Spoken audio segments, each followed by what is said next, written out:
what one word or what one sentence would encapsulate the teachings. Have you ever stopped to answer that question for yourself? Sort of the question, that the sentence that would form the framework for everything else. If you look at a lot of modern books on Buddhism, sort of the quintessential teaching seems to hover around the issues of non-reactivity, equanimity, acceptance, and being open to the present moment. I've been doing a little survey, and I've noted the number of times when people say the whole point of the Buddhist teachings is to be open to the present moment. However, when the Buddha was about to die, his last sentence, which you can take as his final message on the teaching, was literally to achieve completion through heedfulness. The word he uses for heedfulness, apamata, sometimes is translated as diligence. You may have read it in the T.S. Eliot's The Wasteland, work out your salvation through diligence.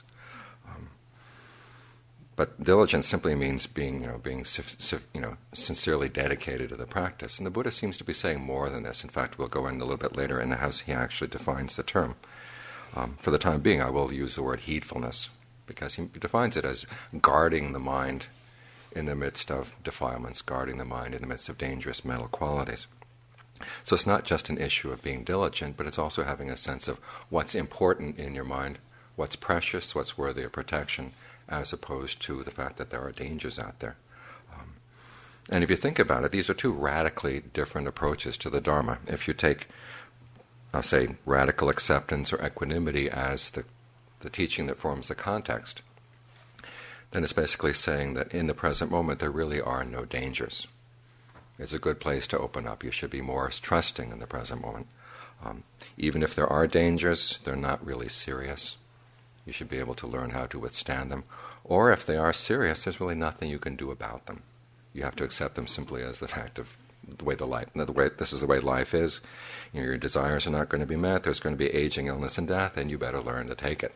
That's what it comes down to. This is not the Buddha's message, He was saying, one, and you look at the implications of the word heedfulness, one, there really are dangers there in life. You don't have to look very far around you. There's politicians. There's aging, illness, and death all around you. In the past year, I've had a number of deaths both in my family and in people very close to me. I lost a student in a tsunami last month. And you can see, no matter how you die, my father died last May after a very long illness. And you see someone going through the process of illness as, your body processes leave you one by one by one, and you're more subject to the indignities of old age, having to depend on people who may be happy to help you and who may not be happy to help you, or may vary from day to day. And it's a miserable way to end your life. We like to think of life kind of being rounded out by a nice end. And it very rarely happens that way. Things just kind of peter out in a lot of suffering. Or in the case of the student who died, the tsunami, it was very sudden. The mother was there, and she thought she saw her son running ahead of her away from the wave, and the next thing she knew, he was gone. And the body was found the next day. And she's still, in severe, suffering over this, because he'd been autistic and had taken an awful lot of the energy of her life, just keeping him going. And so whether you die suddenly or die slowly, it's miserable. And there's just a lot of needless, pointless suffering that goes on in life. So there really are dangers out there. And secondly, they do matter. But the Buddha says there is something you can do about them. And you think about the idea of heedfulness. If there were nothing you could do about dangers, then there would be no need to recommend that people be heedful. You couldn't do anything about them. You just might as well learn how to accept them. But what he is saying is that there is something you can do. You can protect yourself. There are valuable things in your life, and you have the capability to protect them. This is what the teaching on karma is all about. That you have this ability within you to recognize what's dangerous and what's not dangerous, what's precious and worthy of maintaining. And you can make a difference in your actions. Now, I know a lot of people who dislike the theory of karma, or the teaching on karma. In fact, it was right here in CIMC a couple years ago when someone in the audience said that as far as she was concerned, the teaching on karma was dead on arrival. And it depends on how you interpret what the purpose of that teaching is. Many of us see it as kind of a teaching on fate, a way of blaming people's current sufferings on past bad actions. The idea being that because they did something bad in the past, they deserve to suffer now. And I've never seen the Buddha use the teaching in that way. If someone is suffering now, okay, they may have done something wrong in the past, but how do you know that you haven't done something wrong in the past? If you were in that person's position, what kind of help would you like? You now have the opportunity to give that help. The teaching is not so much focused on explaining the present in terms of the past, but learning from the past so that you can shape the present and you can shape the future. So it's a teaching not so much of the inevitability of fate or the inevitability of suffering, but it's a teaching of empowerment in your own choices, in what you do and what you say and what you think. You can really make a difference in your life and the life of the people around you. And this is borne out in the way the Buddha teaches about heedfulness. If you can compare the teaching on sort of radical acceptance and equanimity and the teaching on heedfulness and how they would apply to going into the forest, radical acceptance is the kind of teaching that you would get of somebody on LSD and marijuana going to the forest and just blissing out on how beautiful it is out there.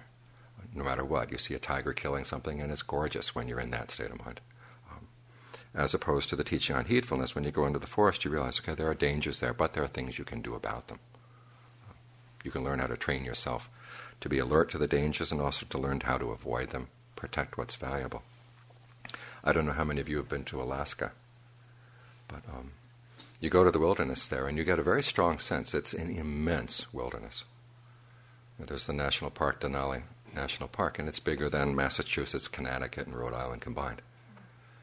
And most of it is between two mountain ranges, and you get in positions in the park, and you can see, Massachusetts, Connecticut, Rhode Island, all combined in this one huge area. And you get a strong sense that the wilderness would not care if you died. Nobody out there. You could die a pleasant death, you could die an unpleasant death. It's entirely up to you to survive. There's nothing innately nice about nature that wants you to survive. And in the same way, in your own mind, there's nothing inherent in your mind that can guarantee that you're going to see yourself through different situations. So you have to look at your mind the same way that you would look at a wilderness. You have to take care of it. And this gets to the specifically Buddhist teaching on heedfulness, which is, the Buddhist definition is guarding your mind in the midst of what he calls mental effluence or mental fermentations, defiling events in the mind.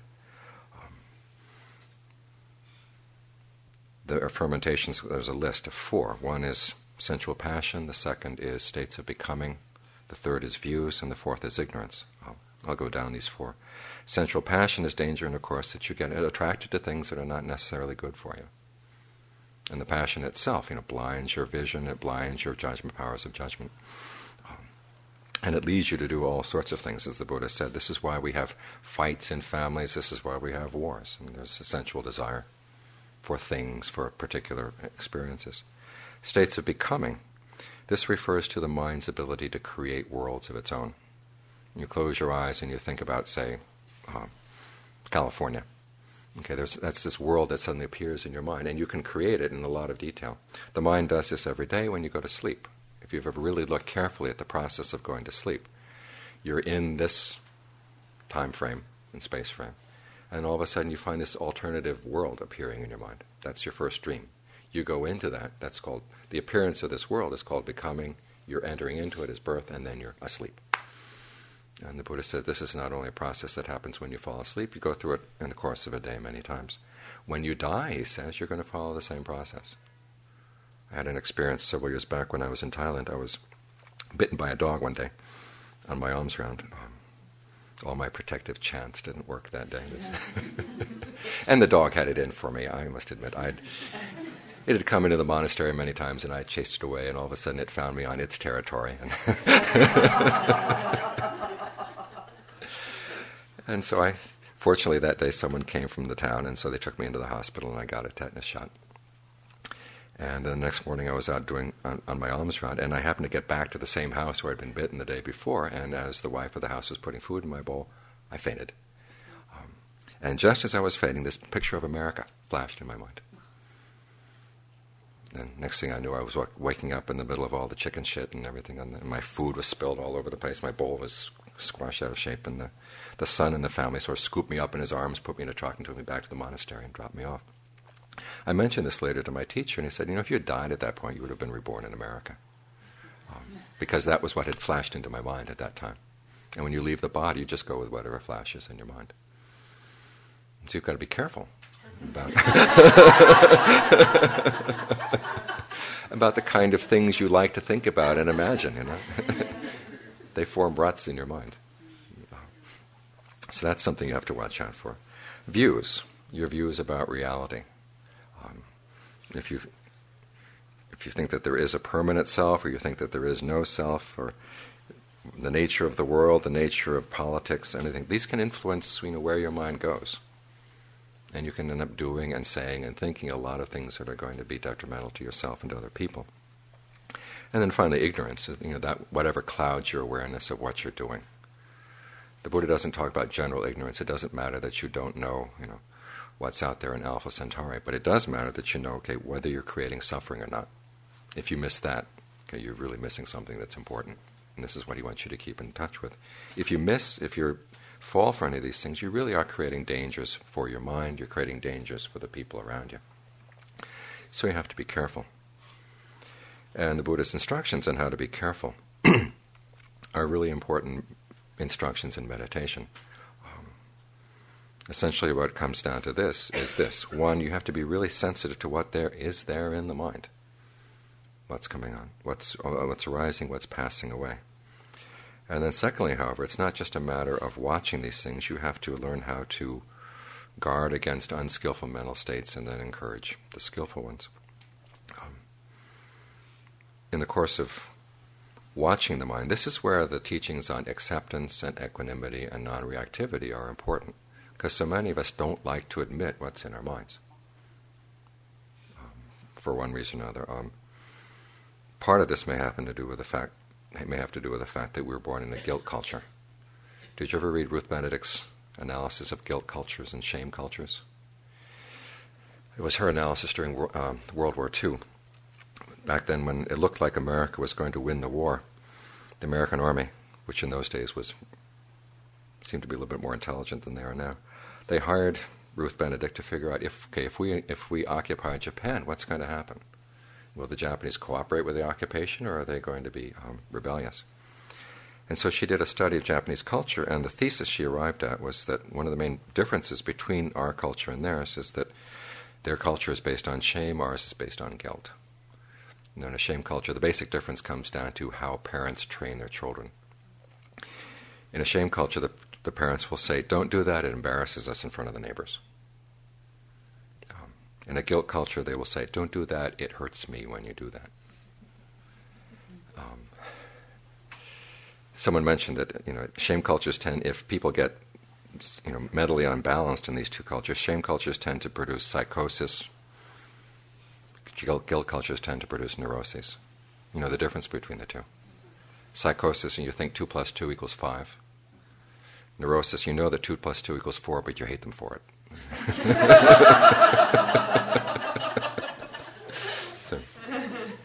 But it tends to happen that in guilt cultures, people get a lot more embarrassed, or get feeling really guilty about what's in their mind, so they try to deny it to themselves. In a shame culture, it doesn't matter what you're thinking as long as nobody else knows. But in a guilt culture, that even if you think bad thoughts, it can hurt your parents or hurt your other people around you. And so this is one of the reasons why it's so important, especially in our culture, that we develop these qualities of acceptance and equanimity as we watch our minds. So we can learn to admit, well, yes, there is greed, yes, there is delusion, yes, there is fear. Yes, there are all those nasty little qualities that we don't like. They do come, but they also go. And when they go, they're replaced by other more positive qualities. This is where the quality of honesty is also important here. But you don't just stop by watching things come and go, because you miss out on an awful lot of important things, and particularly you miss out on one of the Buddha's most important teachings. You've all probably been exposed to the Four Noble Truths. Do you know the duties with regard to each truth? Okay. Because the Buddha's first teaching on the Four Noble Truths didn't just stop with saying that, okay, there's suffering and then there's a cause of suffering. There's a cessation and there's the path to the cessation. He says there's a duty appropriate to each. With regard to suffering, he says you have to comprehend it, which means learning to watch it. Now, be able to watch it, that requires powers of mindfulness, equanimity, concentration, so that on the one hand you can actually see what's arising and yet not feel threatened by it. If the suffering overwhelms you, you feel threatened, then you just try to push it away. And in pushing away, you don't see anything. But learning to watch it from a position where you don't feel threatened by it, this is why we practice concentration. So we have that standpoint from which we can watch things and not feel threatened. You see how it comes and you see how it goes. This is important. The Buddha, when he basically condensed or tried to summarize his awakening, he summarized it in terms of causality. Things come in terms of causes, either at the moment that the cause arises or later, further on in time. You comprehend suffering. When you see the cause, then you abandon that. You see whatever comes along with it that's causing that unnecessary suffering, and you let it go. In terms of the cessation of suffering, you try to be aware of it. You try to be alert to it. Realize that it actually happens, that suffering does end at particular points. Suffering is not one big thing that just kind of comes and occupies your mind. It's a mental event that comes and goes. And you have to learn to watch it when it goes. Okay, what happened when it went? You want to see that clearly, because so often, say suffering comes with craving. One craving comes, and the next thing we do, when that craving goes, what do? We latch on to another craving, and then another, and another. We never see any gap between them. But we have to learn how to look for that gap. In order to do that, you have to develop the path, which is qualities of virtue, concentration, and discernment, as the Buddha lays them out in 8 factors. Now, this issue of developing the path is extremely important. Just last week I was teaching a group in Santa Fe, and there was one man who spoke up. We talked about the issues of why it is in certain meditation circles that strong states of concentration are a bad thing. You're discouraged from getting into good, deep concentration. And everyone is told, well, it's dangerous and you're going to get stuck. And as my teacher once said, look, getting stuck in good states of concentration is not a bad place to be stuck. He once had some people visiting him. They had been Abhidhamma students, and they had heard that he taught the Dharma, and they wanted to find out what kind of Dharma he taught. So they went to visit, and he said, well, I teach breath meditation. He was going to have them sit down and meditate, close their eyes. He said, oh, no, we can't do that. We're afraid of getting stuck in jhana. And if we get stuck in jhana, we'll be reborn in the Brahma worlds. And he said, look, being reborn in a Brahma world is a lot better than being reborn as a dog. So that's not a bad place to be. But what happens in that state, in this particular, when I was mentioning this, one of the people at that retreat commented. He said, well, I was getting in states like that, and my teacher taught me that it was important to learn how to let go. And so these nice states of concentration would come, and you just kind of trash them. This is not in accord with the Buddha's teachings. He said, you get a good state of concentration in mind, you try to develop it. This is part of the path.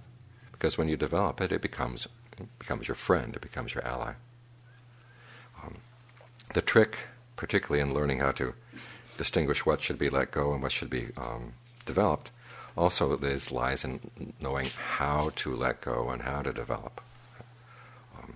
In letting go of unskillful qualities, it's important that you not just kind of deny them, or that you just try to push them away. You understand what feeds them, what feeds these unskillful qualities, and then you learn how to starve them, and then they naturally just kind of wither away.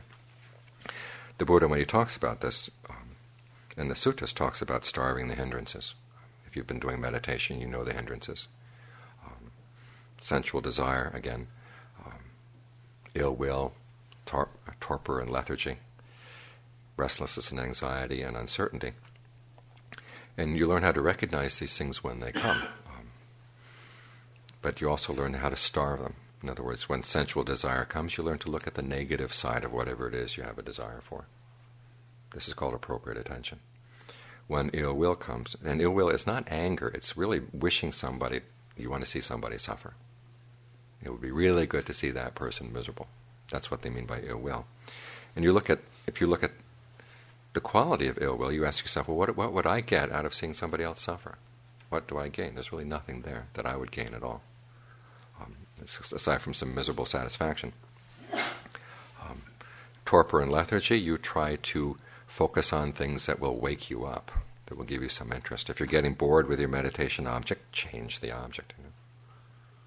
Explore it. If you're getting bored with your breath, you can try breathing in the back of your neck, breathing through your knees, breathing through your feet. Give yourself something to do. Restlessness and anxiety comes from not having a comfortable place for the mind to settle down. You try to create a sense of ease, someplace in the body. where you can settle down and feel comfortable. As for uncertainty, this basically comes down to being uncertain as to what's skillful and what's not. And you can just reflect in your own experience. Okay, what have I done in the past that's actually led to good results? What have I done that's not?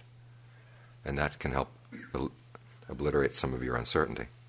Another way of getting rid of uncertainty is to ask yourself, okay, what do I really know right now? Well, I know the breath is coming in, I know the breath is coming out, let's focus there. And if you focus on things in this way, instead of getting wound up in thinking that this whatever I'm desiring really is desirable, or the person for whom I feel ill will really is a real bastard, you learn to look in a different way. And in that way you starve the quality rather than denying it. You have to be honest with yourself. And the Buddha once said, his one prerequisite for accepting a student was that the student be honest, both towards the Buddha and be honest with yourself. And that way you can learn the Dharma as you see precisely what's happening in the mind. Be honest with that the quality does exist there, but there's something you can do about it.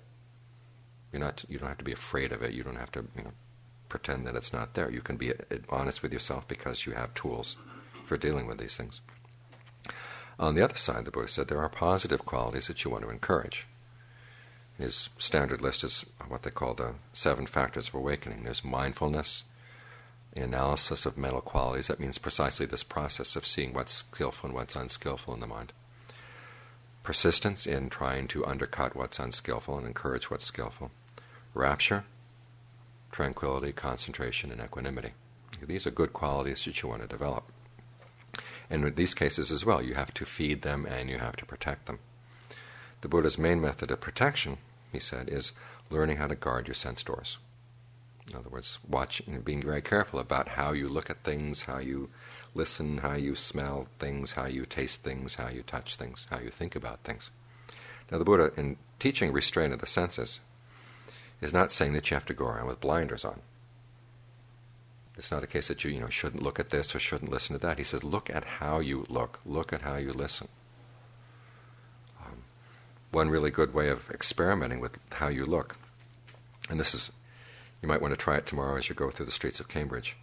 We found in the monastery that it's, one of the advantages of being a monk is you can do these kind of perception experiments in your social encounters because they're so few. Occasionally, like when I fly back to San Diego, one of the monks will come along with the driver to pick me up. And he was commenting one time and how he began to realize that when he went into crowds of people, he was always looking for the beautiful women. And so you sort of sort out who's beautiful, who's not, and you look at there are beautiful people around here. And he tried one day, well, let's sort it out another way. Let's look for the old people, signs of aging. And he said he hadn't realized that they were everywhere. It's simply a matter of what you're looking for. They're there. And you can do this in any way that you want. Try a perception experiment. See if you can look for the signs of aging. Look for the signs of illness. Look for the signs of stressed out people, and you start seeing them all over the place where you may have missed them before because you were looking for the good-looking people, the attractive people. And you begin to realize that your sensory input is not purely a passive process. You're implicated. There's an element of intention. You're looking for certain things. You're listening for certain things. And when you see this, you begin to realize, there's a skillful way and there's an unskillful way of looking. It doesn't have to wait until you get the data into your mind and then you process it. It's how you're filtering the data as it comes in. And you can learn to train yourself in this way so as to guard your mind.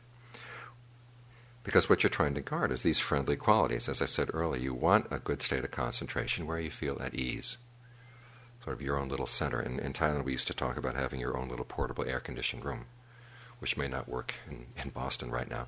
But think of having your own little heated room inside. And you can carry that around with you. This is one of the skills of concentration practice that you want to develop. So when states of concentration arise, you want to learn how to nurture them and help protect them. Because just like in unskillful states, you have to understand the process of cause and effect and how these things come and go. Trying to grab hold of a skillful state of mind is like trying to grab hold of a hologram. You see this picture floating in the air and you try to put your hand in it and it's just not there. There was a woman who came to study with my teacher one time in Thailand, and she was meditating up in we had a sort of a meditation hall at the top of the hill, and one afternoon she was meditating, and all of a sudden she fell over. Excuse me. This is going to sound horrible on the tape. And she was awfully chagrined. And she finally admitted, after first not wanting to talk about it, she said, well, she was meditating and she saw this beautiful golden tray coming to float in front of her. And she had tried to grab it before it went away. Well, it wasn't there. And this is many times, you've probably noticed this in your own meditation. A good meditation state comes and you grab at it like the golden tray, and it just slips through your fingers. You can't grab at these things. If you think about the hologram, you have to protect the machine that creates the hologram rather than grabbing at the picture itself. So you begin to notice, okay, what kind of state of breathing helps encourage these states of mind? What attitudes help encourage this state of mind? Observe how you focus, where you focus. And then keep those things in mind as ways of protecting these constructive states of mind, these valuable states of mind. And in this way, this is what heedfulness is all about, is guarding these states of mind in the midst of the fact that there may be other states of mind sort of floating around. Because one of the most important things you realize as you get to look at your mind is that it's not just one state coming in at any one time. There are lots of potential states that you could encourage. It's like you've got a committee up there. And you know what committees are like. There's politicking, and there's sort of agreements behind the scene. But you also realize that just because something is brought to the floor of the committee doesn't mean that you're responsible for it. You still have the choice. So there are these many voices proposing all kinds of things in the committee, but it's up to you to decide, okay, whose proposal do we want to follow through with? Once we've decided whose proposal we want to follow through with, can we talk everybody else in the committee to going along? So there's a whole set of factors that you need to protect in order to understand the mind. And in this way, as you protect these qualities in the mind, then you find that, okay, when, say, is acceptance appropriate and when is it not appropriate? When is equanimity appropriate and when is it not? Now, these are teachings that don't form the context of the Buddha's message, but they are skillful qualities. They're tools that you can use when you need them, and they can be put aside at other points. But underlying all this is this sense that you have to be heedful of what's going on, because there are dangers in the mind. You get the mind off on strange tangents, and you don't know where you're going to end up. However, if you develop the useful qualities in the mind, these qualities do become your friends. There's something you can rely on more and more. There's this greater sense of solidity, a greater sense of being grounded and centered in your life as you allow these qualities to develop and nurture them and protect them. When you look at the Buddha's life, you realize he wasn't a very accepting person. At the very beginning, there's a new issue of Tricycle out. I don't know if you've seen it yet, but it's got a really nice passage that was written in the early 20th century on a biography of the Buddha, which shows how he was really defiant. He said there must be something better than the way we normally live every day. And his friends were coming to say, well, this is as good as it gets. You might as well enjoy it. Sensual pleasures are a good thing. Even though they have their limitations, you're a coward if you don't go after them, because this is the best thing life has to offer. And he said, there must be something better. There are dangers in all of these things. And he said, there must be something that's really safe. And it was through the process of discovering what was skillful in the mind, what was not, learning how to guard the mind against what is unskillful and protect what is skillful. He was able to separate out in the mind, okay, what is it that dies and what is it that doesn't? And once he had found that what doesn't die in there, okay, then he was safe. This heedfulness is part of the path. Once you've arrived at the goal, you don't really need that heedfulness anymore because you've gotten something that really doesn't require protection. But as long as you haven't gotten there, you want to protect the good things that you've got. Have a strong sense of that your most valuable possessions are just this, the good qualities you have in your mind. You look at what you could create in life otherwise, and it can be fairly depressing. Several years back, before my father died, I remember one day he was living in Williamsburg, and when I was a teenager, we'd lived in Charlottesville, Virginia, and built a house outside of the town. And I was visiting one time, and we talked about how we hadn't seen the old house in a long time, wanted to check it out and see how it was going. So we drove over, and it got there, and it turned out that the people who were living there now were not taking care of it at all. And when I say we built the house, it was a lot of my father's handiwork went into the house. And so as we were driving back home, he started thinking about things, and he finally said, I don't have anything to show for my life. And he went down his career as a farmer. The government had paid him not to sell his potatoes, so he had to throw his potatoes away. When he sold the farm, got a government job.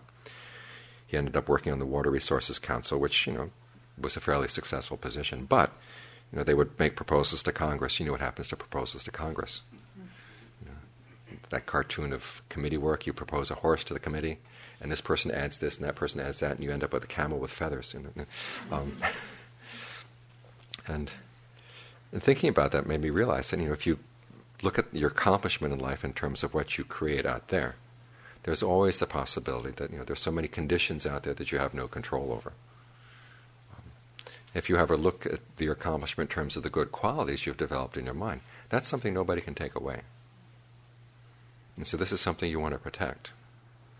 You can't be equanimous and accepting about just everything that comes up. As I said earlier, there is a stage when you have to learn to be accepting of what's coming up in your mind, so you can begin to sort things out and see, okay, who in this committee are your friends, and who are the people you have to watch out for, and how can you learn to use your friends and allies in order to convert the unskillful people, so the whole committee can begin to work together.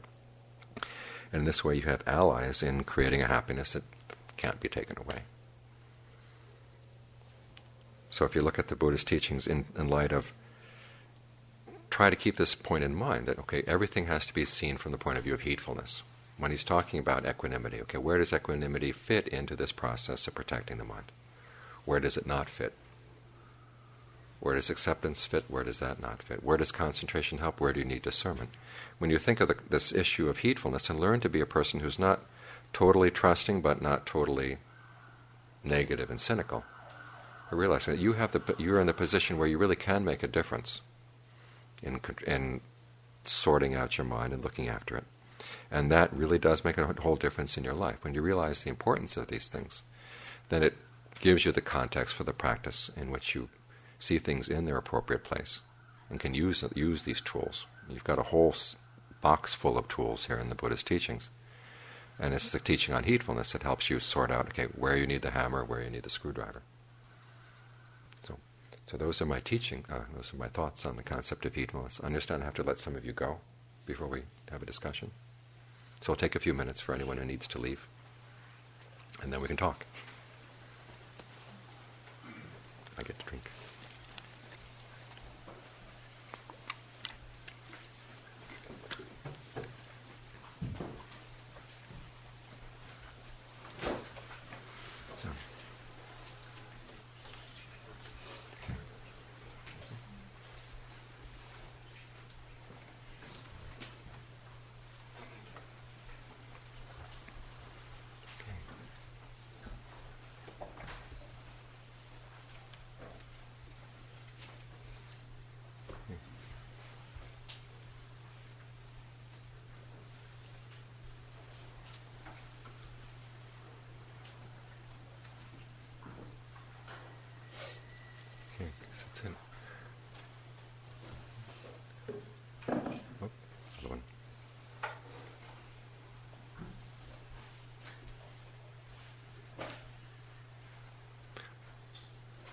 Any questions? Comments? Yes. Sometimes when I'm practicing, actually a lot of times, I feel like I need to develop qualities a lot, but I think I'm getting pulled into a greedy mindset with having to develop too much. I'm wondering, is there a time to just maintain? Okay, it depends on the effects. I mean, are you getting good results from being greedy? Yeah, and those are times when it's good to be greedy.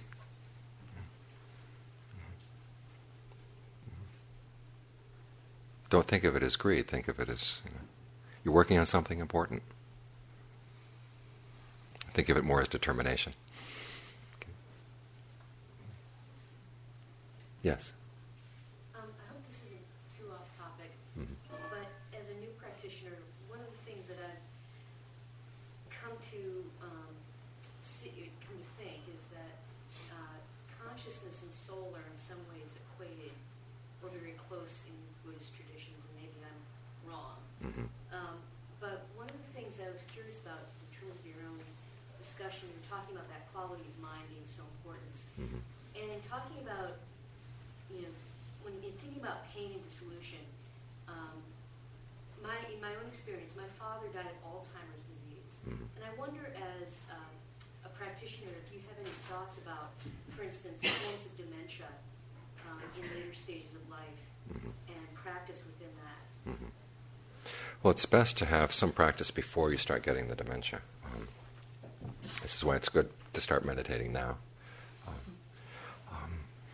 One of my teachers in Thailand, towards the end of his life, was commenting on how he noticed that his mind was beginning to tell him weird things, sending very weird messages. But he had the mindfulness to notice that it was a strange message and not get involved. Because sort of the perceptions that come in are many times related to the physical state of the body. And as you're getting older, there's not much you can do about that. But you can notice, okay, this is strange, I don't have to go there. And I noticed the difference in his case, differences between that and my own father had dementia as he was getting older, he was approaching death, and he would just get sucked in because he hadn't had much training in mindfulness. So there is an ability, there's kind of an observer in the mind that can take note of these things. You can't stop the weird perceptions, but you can decide whether to go with them or not. And again, as you do any kind of meditation, you begin to realize you don't have to wait for clinical dementia to come in. Your mind has lots of weird perceptions in the course of every day. And as you learn how not to go there, it's an important skill. So I think that you can work on that to some extent. The hand over here? Yes. The discussion at the end was a little bit about cultivating some mind states that I think of as pleasant. So I guess for much of this year, I was meditating a lot and feeling like I could really sort of tap into these sort of wavelengths of clarity or concentration or things that felt really good like that. And so then I thought, oh yeah, meditation is really cool, and I'll work to cultivate this more. And then I think maybe a few weeks ago I realized that those are just all states too. And that made me kind of, I'm not sure what the questioning is that arose, but there's some sort of questioning now about if I'm cultivating these states, isn't that just another way of sort of manipulating some degree of delusion? And so I guess I'm wanting guidance, because that was a new experience for me, and I know we're talking about it being a good thing to cultivate these states, and suddenly I'm feeling like maybe I should just go eat a bunch of chocolate and be happy. Okay. That's a common problem.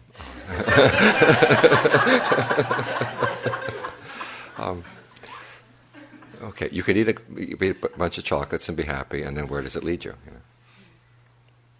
Or you could develop states of concentration, and these are actually useful states. Okay, they are constructed, and eventually you're going to have to learn how to let them go. But in the meantime, they have their uses. If you're stuck on them as being an end in and of themselves, you're going to be in a problem. But if you realize them as a step that you have to use in order to climb up the ladder, then it's okay. The fact that they're constructed, you're going to construct a house. You live in a house that's constructed, someday it's going to fall apart, right? But that doesn't keep you from using it. And so it's the same way with these states. As long as the state of concentration is mindful, you're aware of what you're doing, aware of where you are. Because sometimes there are blissful states where you just kind of, drift out of focus. But if you focus, these will have an important role in the practice, so you want to develop them. And you don't have to be worried about being attached to them, because it's like climbing a ladder. If you're going to let go of a lower rung, you have to hold on to a higher rung first. Because if you don't hold on to this higher rung of concentration, you're going to go straight for the chocolates. So they're a useful construction. In fact, the word they use for them, Vihara Dhamma, literally means this quality in the mind that's a home. And again, as your home is constructed, this place is constructed. We know someday it's going to fall down. But in the meantime, we use it. Yeah. Anything else? Yes. I wonder if you could maybe talk a little bit more about ways to work with views. Mm-hmm. I noticed in my own practice that with,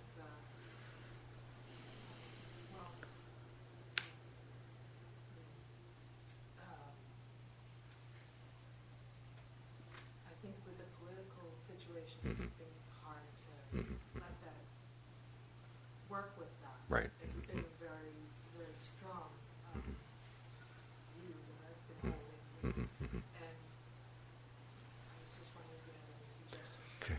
Working with views is essentially comes down to the issue, okay, when is that view a useful thing? And when is it not? We're not asking whether it's right or wrong. It has to be useful in a particular context.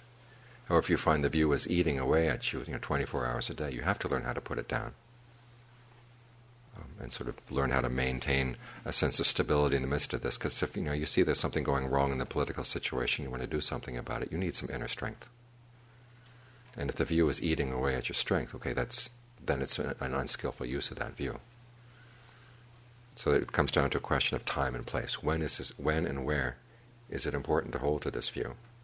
And when are the times when you have to just let it go so that you can nurture your own mind?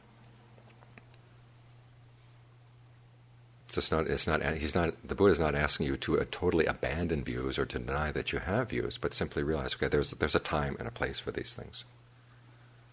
And you can't let them consume you all the time, because otherwise then it starts eating away at the skillful qualities in your mind. And then you're not in a position to act on the views when you feel it is appropriate. Does that help? Anything else? Yes. Aristotle talked about the usefulness of anger. Mm-hmm. I've always avoided it. Mm-hmm. And I found a lot of support in Buddhism for considering anger as purely negative. Mm-hmm. That's really...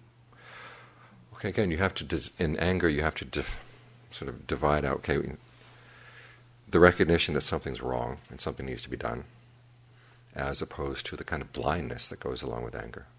And in Buddhism, it's the blindness that's the problem. And a lot of the problem coming from anger is that it churns up a lot of hormones in your body, which then make you feel, okay, there's this anger in me that I've got to get out somehow. And then many times in the releasing of the anger, you also realize, I did something really unskillful at that point because my vision was clouded.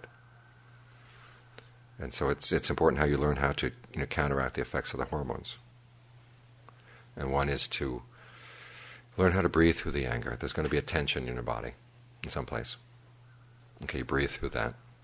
Secondly, there's still going to be the heart racing and the blood pumping and everything, and you realize, okay, the hormones are there. That doesn't necessarily mean I'm still angry. The moment of anger released those hormones, and now the physical effect is still there. But if I can see things more clearly and don't feel that I have to get this out of my system, now I can talk about what needs to be done. And again, it's an issue of time and place. Is this the right time to say something, or would it be better to say something some other time? The right time to do, or should I wait till some other time? So it's not so much the idea that you recognize that something is wrong. That's not the unskillful part of the anger. It's the sort of the blind reaction that comes up. That's the problem. And when you can make that distinction, then you can think about what you might ordinarily call the skillful use of anger, which is basically a use of your intelligence. So the recognition that something is wrong requires a certain amount of intelligence. And so then you use that. Yes? In the beginning of your talk, you contrasted two framing of principles. And while you were doing that, I was thinking of a third way I would look at it. Could you repeat the two framing principles that you contrasted? I can't quite get them. Okay, the common one that you see a lot of times in a lot of modern Buddhist books is that you have to learn to be accepting, non-reactive, be equanimous, patient. And the assumptions there are, particularly when they talk about opening to the present moment in all of its fullness. One is that there really are no dangers there in the present moment, so it's okay to open. Secondly, if there are dangers, they don't really matter. They're not really serious. And then the third is, even if they are serious, there's nothing you can do about them, so you have to learn to accept them. The other side is viewing things from the point of view of heedfulness. Okay, there are dangers in the present moment, but there are also good things. And the dangers are serious, but there is something you can do about them. Now, what's your third alternative? While you were saying that, I thought, if somebody asked me what was the framing principle, I would say the Buddha taught about suffering and its end, and that the end of suffering would be to cling to nothing. Okay? But the whole emphasis on suffering and clinging is very different than the emphasis on being in the moment. To me, the being in the moment is somehow a path element of some sort. Now, am I right on that? Or it's part of the path, yes. But when you're in the present moment, it's not just to sort of appreciate the present moment or to sort of experience it fully, but to realize that you're making choices in the present moment. And some of them are going to be useful and some of them are going to be harmful. And the issue of the harm, of course, is the suffering that comes from craving in your actions. So you have to be in the present. The purpose of being in the present moment is to see what you're doing. That's shaping not only the present moment, but also the future. And then the heedfulness also would be the idea that there are dangers in the present moment. Right. That also would seem to be, once again, something that's a path element, in which our motivation is the issue of suffering. Right, It would always all come back to suffering. Right. But I just found it interesting that when the Buddha basically said goodbye, he didn't end with suffering. He started his teaching career talking about suffering. He ended it talking about heedfulness. And the two teachings are connected. Okay. Yes? I might have missed it, but you had started up talking about the duties of Noble Truths. You mentioned the first one was to comprehend Suffering, yeah. And I didn't catch if you... The remaining ones? Okay, the duties for the Noble Truths, one, to comprehend suffering. Two, to abandon its cause. When you see the craving that arises with the suffering, you drop that. The third is to realize the cessation of suffering. It's something you notice that happens when craving is abandoned. And then the fourth is to develop the factors of the path. And it's from this list that the Buddha came up with the notion of the wheel of Dharma. Because he said, there are three levels of knowledge for each truth. One is to know the truth, second is to know the duty, and then the third is to know that you've completed the duty with regard to that truth. And in ancient India, when they talked about different sets of variables being played off each other, this would be in legal texts or in philosophical texts, they would just go down and list all the variables and all their permutations. And that was called a wheel. So if you look at the teaching in his very first sermon, he talks about the Four Noble Truths, the three levels of knowledge with regard to each, in one by one by one by one. That's the wheel of Dharma. That's why we have, I think there's a wheel up here, isn't there? There used to be a wheel here. Right behind me? Okay. Yeah, okay. It's behind my head. Right, I can't see it yet. Yes? I was brought up in a religious tradition that had a strong ascetic tone to it, and I'm finding difficulty. I feel like it skews my understanding of the teaching.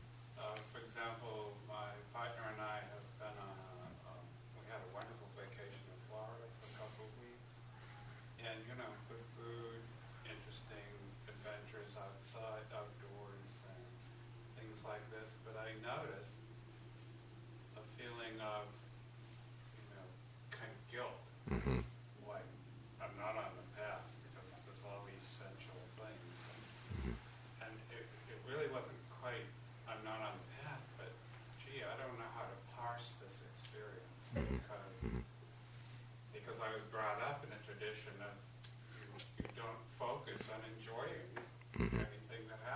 Mm-hmm. Not that you push it away exactly, but you don't attach at all, so that you're not even really in the moment, because you kind of say not too much of that. So I'm curious about what makes sense.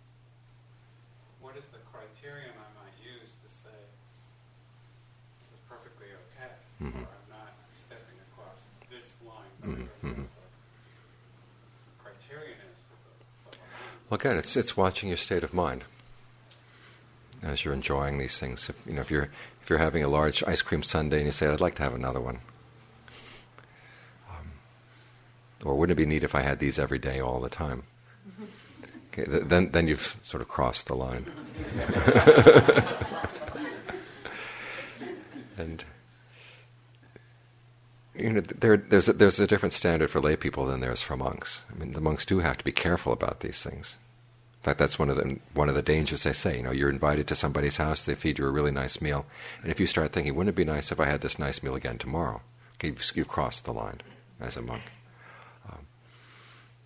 As a layperson, you have to ask yourself, okay, is there anything unskillful coming up? Am I nourishing unskillful states of mind by indulging in these things?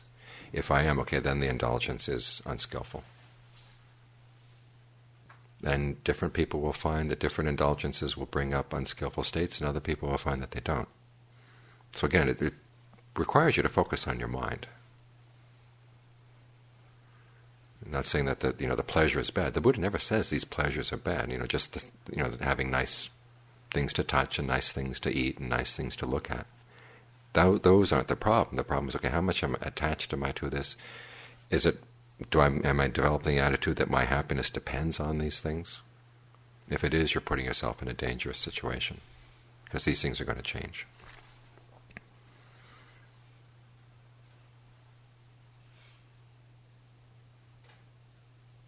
So if you see that you are totally in the moment and totally enjoying this beautiful view or whatever it is, as long as you perceive that your mind is quite prepared for this to end because the sunset's over and you're not going to spend the rest of the night wanting the sunset to keep on going, yeah, yes. Then you're relatively safe.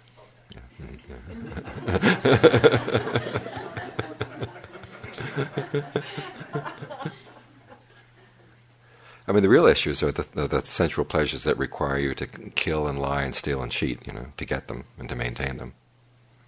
That's when you're really in danger. And you start looking at a lot of sensual pleasures, and they really do, involve a lot of that. So that's where you have to draw the line. Anything else? Yes. One of the essential pleasures, another word I'm forgetting, you realize that it doesn't help. Mm-hmm. And you're attached, you can see these things, you see the suffering, but there's a compulsion there. Mm-hmm. And you, so just say, hypothetically, chocolate. Mm-hmm. Mm-hmm.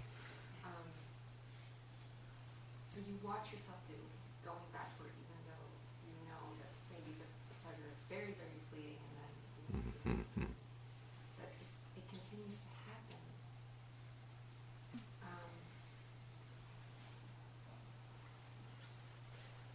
How to be mindful with that, or is that just,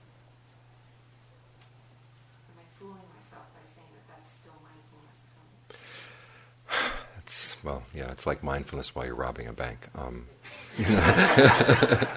What you want to do is learn how to replace the pleasure that chocolate has, with the pleasure that can come from meditation. If you get the mind in good solid states, and then you look at that chocolate and say, I know where that's going to take me. And that now I don't need to go there, because I have an alternative. I mean, the Buddha never forces you to give things up without some sort of a trade-off. And so this is why we practice learning just how to be with the breath, be comfortable with the breath. It feels really gratifying to breathe. Just simply to breathe. It doesn't cost anybody any money. It's not causing any It's not destroying the environment. But it's a happiness that's, stable and safe. And then you begin to look at your other compulsions and you find them less compelling. Seems like it would be very, very slow. Well, sometimes the slow processes, the ones that last. So give it a try. Yes. Could you repeat again what you said about anger? Because this business of abandoning the unskillful states, I mean, it could apply to anger or sensual enjoyments or various things, but it begins with a thought, and now you have a physiological reaction Right. on your body, and you see that, and you make your attempt to abandon the unskillful state. You still have this physiological thing going on. Now, what was it? Okay, part of the problem is that as long as the physiological reaction is going on, we think we're still angry. Learn to reread those signals. One is that there's the tightness in the breath that makes it really unpleasant, and that's something you can control. You can monitor your breathing and breathe in a much more calm way. But then you find that there's still the physiological reaction. Your palms are sweating and your heart's beating. And just notice that, and the mind will say, okay, gee, I must still be angry because there's still this reaction. But remind yourself, hey, wait a minute, the hormones are in the blood, and it's going to take a little while for them to get out. So it doesn't necessarily mean you're still angry. Just focus on the feelings and not necessarily Interpret allow the mind to identify that as a sign that you're still angry. And then whatever, it's usually not so much the heartbeat that's the part that needs to get out of your system, but it's that sense of tension that develops up. That you can breathe through. I don't know if here they've been including the instructions that there's a way of looking at breath meditation, and that sort of the energy flow throughout your whole body is related to the breath. And you learn how to just kind of breathe through the tension, breathe through the tightness. You can manipulate your breath. Manipulate the rhythm, manipulate your sense of, where the breath is coming in, where it's going out. Remember, it's coming in and out your whole skin. You saw Goldfinger, right?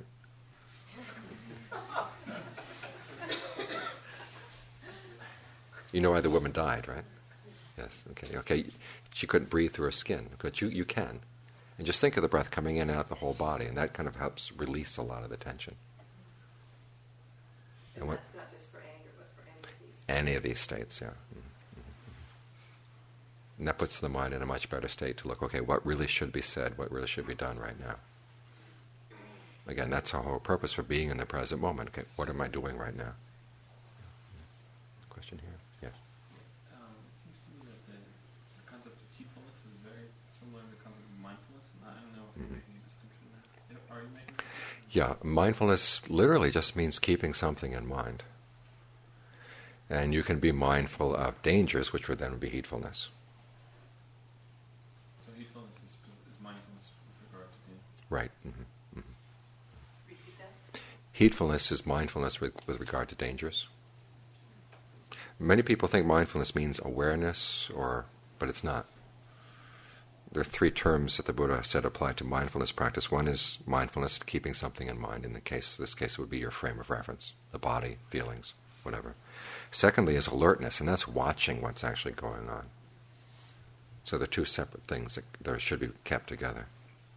And then the third quality is ardency, when you really give yourself totally to the practice. In other words, ardency. In other words, if you're with the object of your meditation, you try to be as totally aware, totally sensitive to it as possible. If you notice you slipped off, you bring your mind right back. It's not that you're sitting here meditating and all of a sudden thinking about what I could be doing next weekend. And let's think about that for a while. We've got a whole hour here to meditate. We might as well, take advantage of it. That's not being ardent. Okay, you notice you slipped off, you come right back. And the three of those qualities together, that's mindfulness practice. Mindfulness itself, which is the ability to keep something in mind. You just remind yourself, say it's the breath, just breath, breath, breath, breath, breath. Yes? In the present moment, there's so much going on. Mm-hmm. So what is it I'm keeping in mind as I'm practicing mindfulness? Like say I'm making breakfast, or my mind, my thoughts? Is it my... You have the choice.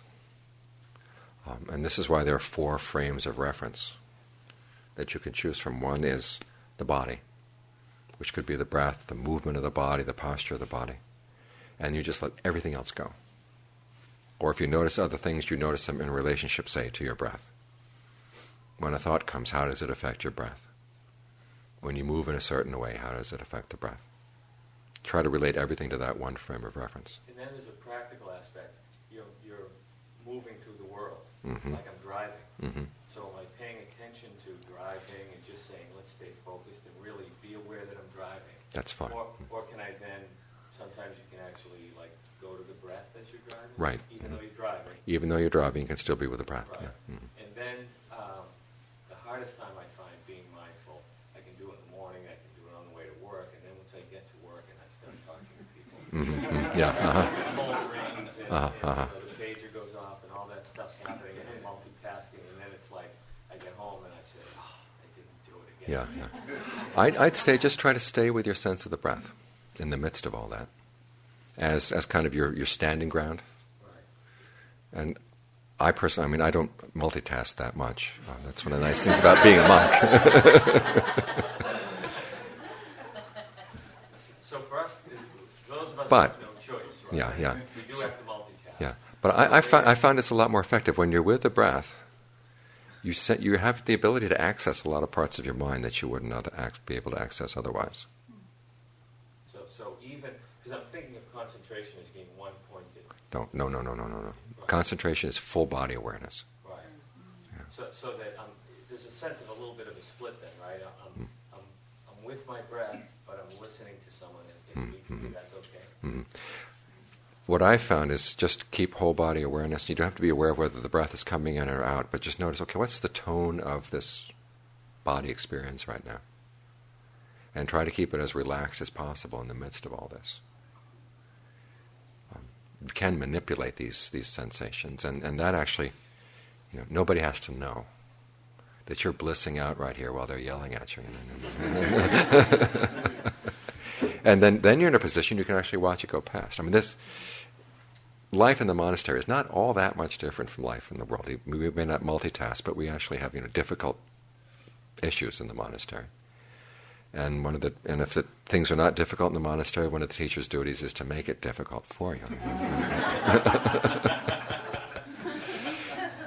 And so I had the experience in Thailand. My teacher would sometimes just say nasty things when he got the opportunity, until I learned how to watch it go past. And the way to watch it go past is just sit fully in your body, and not put yourself up as the receiver of this particular word, but think of yourself as this kind of a big screen, and things can go right through.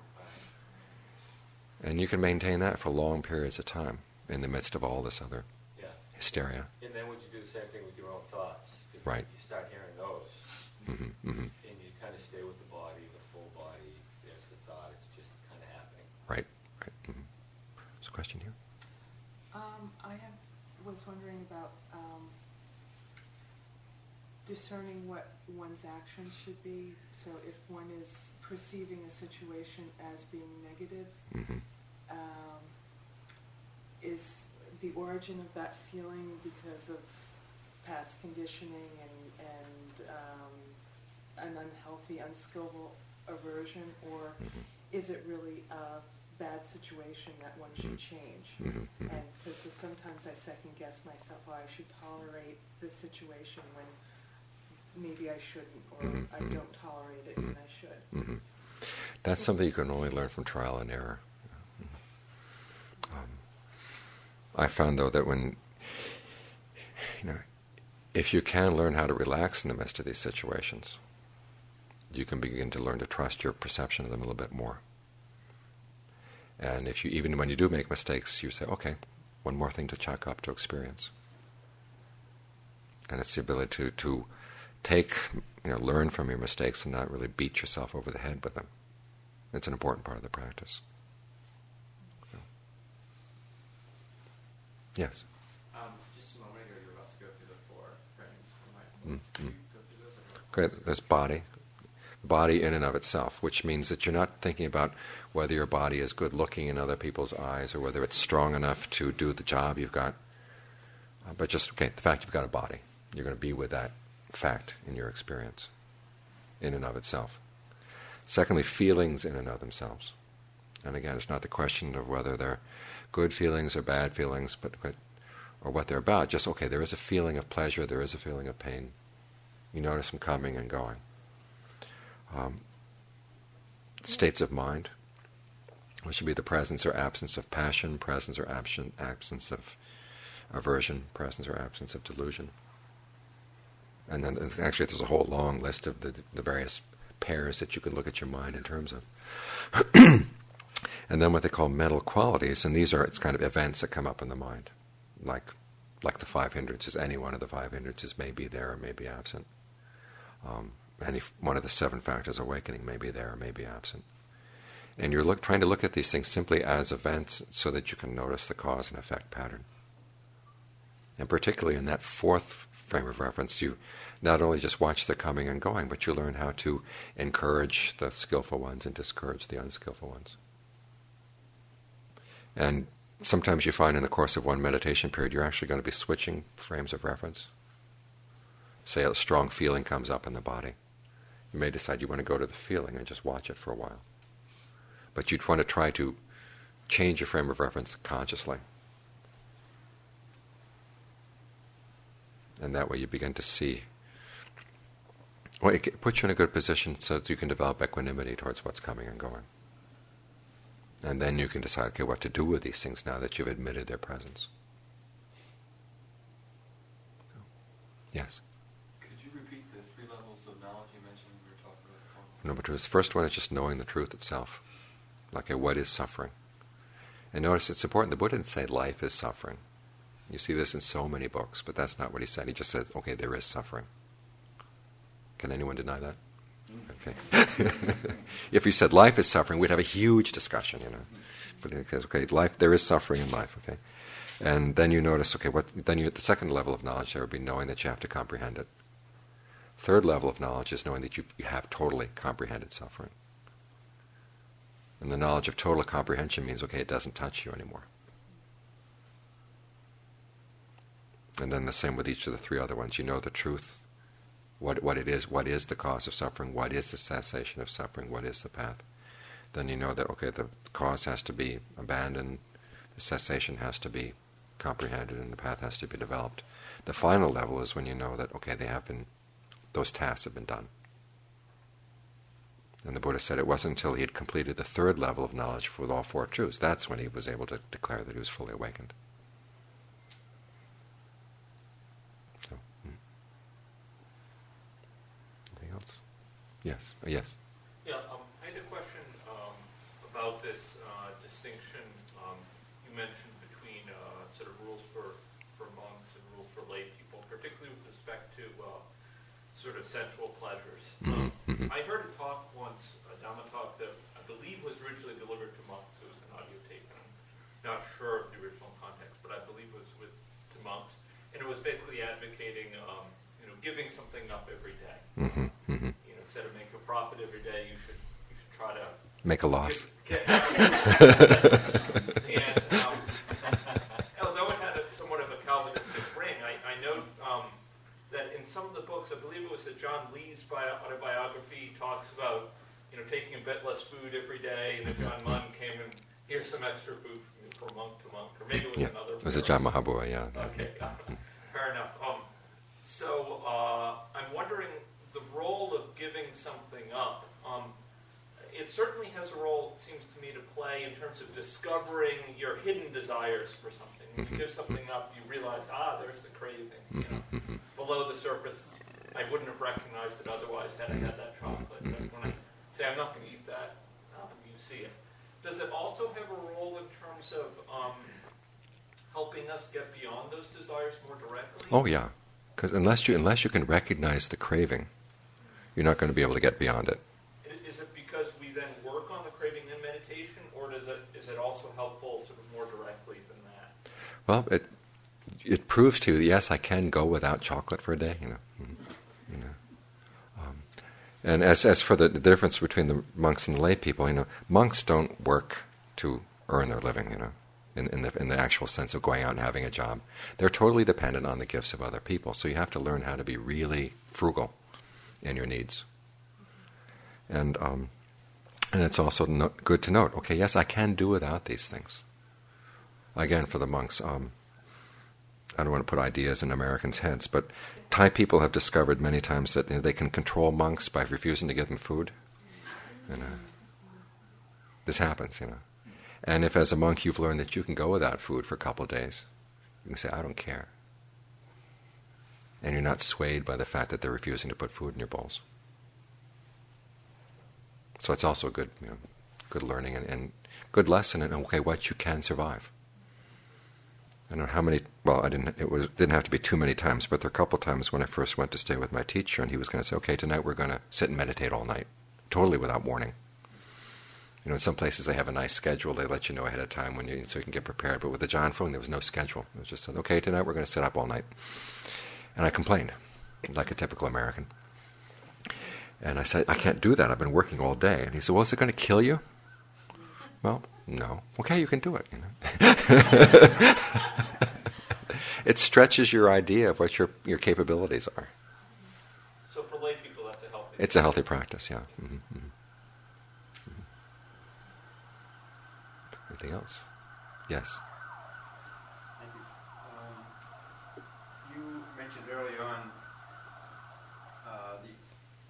in reference to qualities, and I don't remember all of the qualities, but you said something about skillful and unskillful use of these qualities. And I was particularly struck by your reference to skillful and unskillful use of equanimity. Just always has struck me that equanimity is in and of itself skillful. So, is there?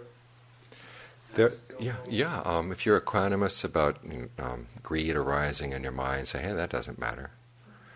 That's an unskillful use of equanimity. Or you see somebody suffering that you could help, and say, "Well, I'm just going to practice equanimity and not really give a damn." That's unskillful too. Because equanimity is always taught in a complex of teachings. It's only one factor of many, and it has its time and place. For example, when they teach the four, what they call sublime abidings, there's goodwill, compassion, appreciation, or sympathetic joy, and then equanimity. And goodwill is sort of the basic motivation, that you want everybody to be happy. You see people suffering, you feel compassion for them. You see people happy, you feel appreciation or sympathy for their happiness. But there are times when, you feel compassion for someone who's suffering, but you can't help them. Or you see your own suffering in cases where you can't make a difference. Okay, then you would develop equanimity. Or if you see somebody who's really happy and the person's a bastard, you have to be equanimous about that. But it's not always a skillful thing. In fact, of the 7 factors of awakening, the Buddha said there's only one that's always skillful, and that's mindfulness.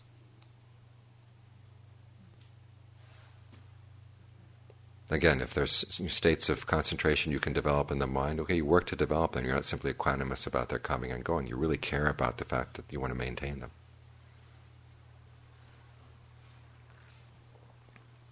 Or if you see a desire arising in your mind that's causing a lot of problems, you're not equanimous about that fact. You want to do something about it.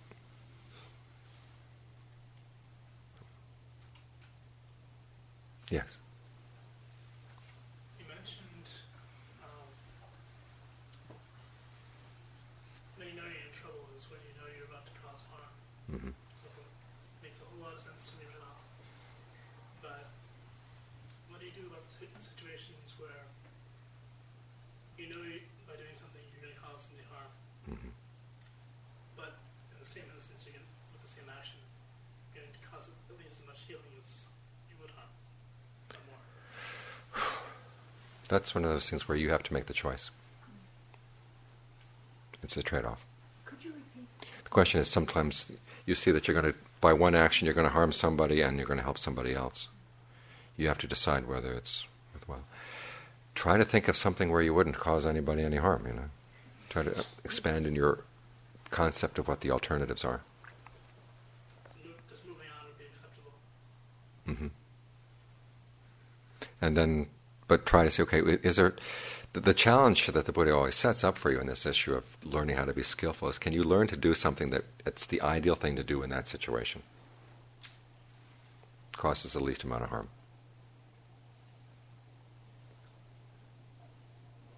And then just keep taking that as a challenge.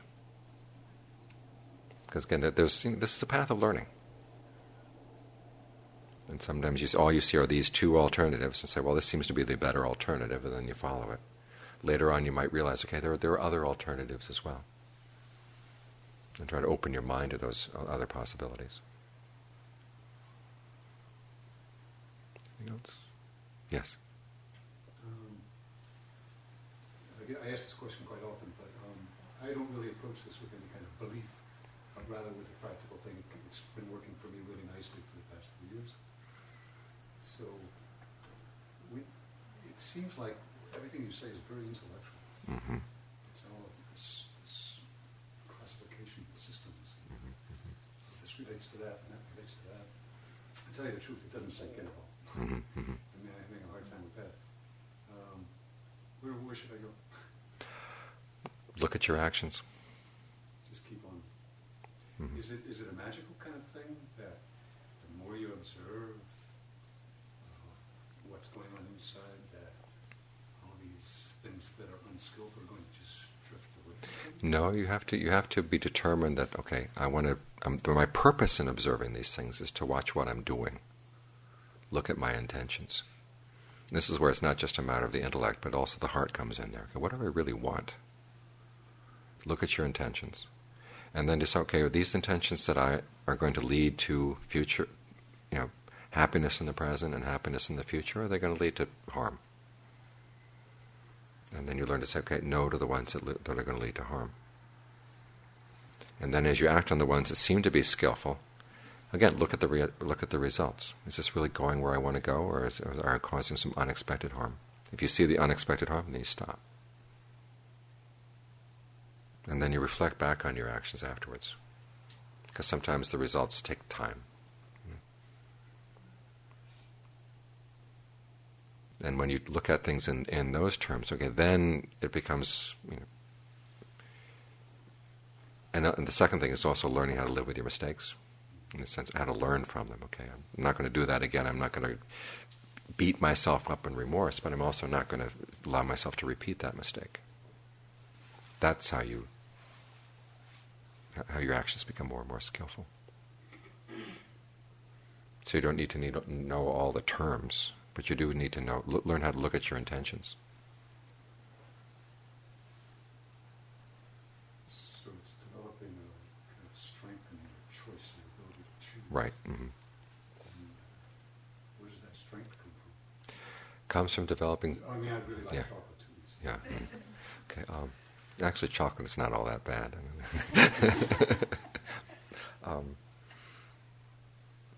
But in more serious terms,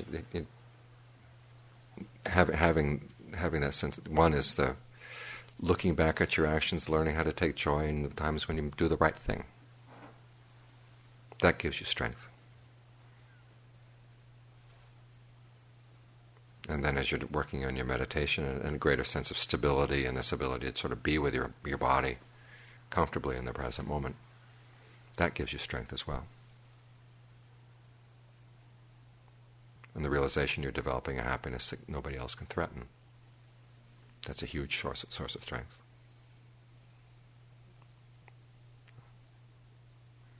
Anything else?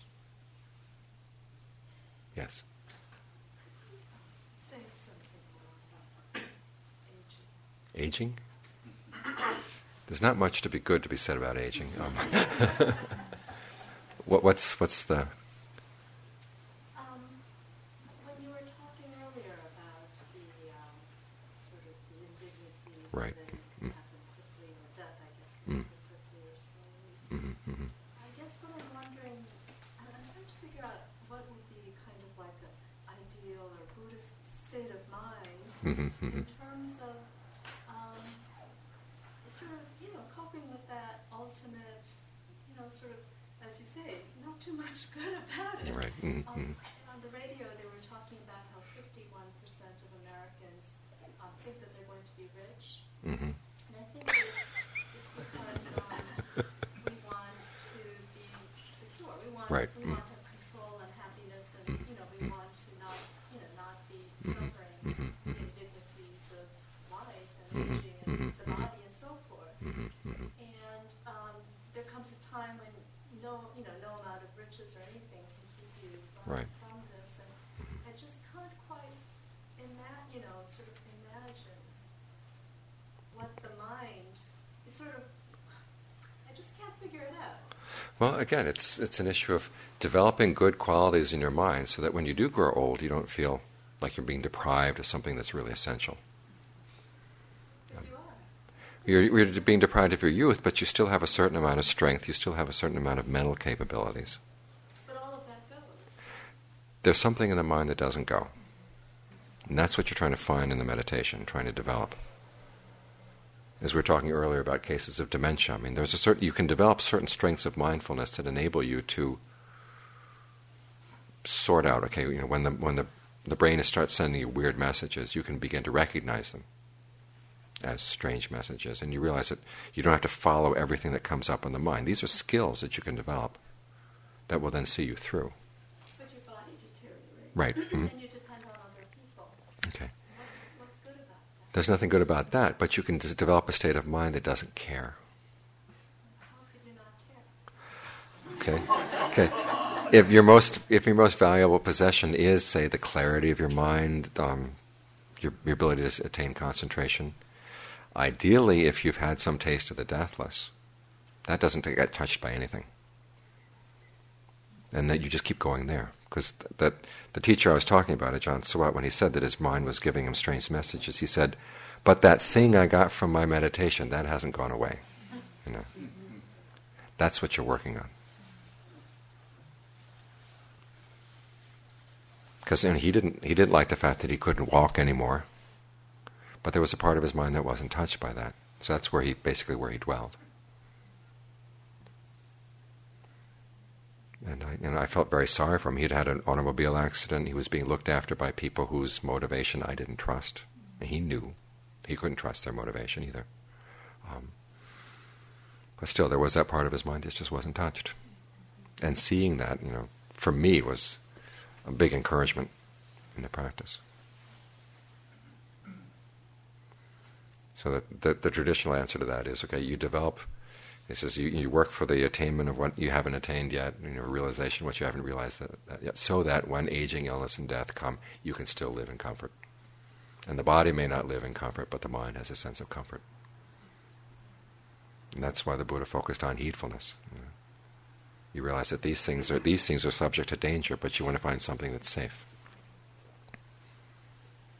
That's what you work on. I think that's a good note to end on. So, thank you for coming. Okay.